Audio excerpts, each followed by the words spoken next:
cần giờ yo tôn nón đông té có đại té à nhìn thằng lia cần giờ xóa giờ qua hang giờ phân lô thế yo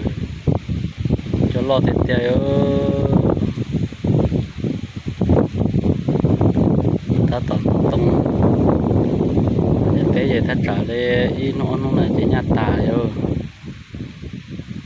té nó mà lo té ta so khởi kể lấy vui vào đâu tròn nọ thế yo thế nó là lo té ta nó cái đại giờ nó nói tuần tỏ giờ ta tỏ rồi xí nó thay mẹ ai cái say à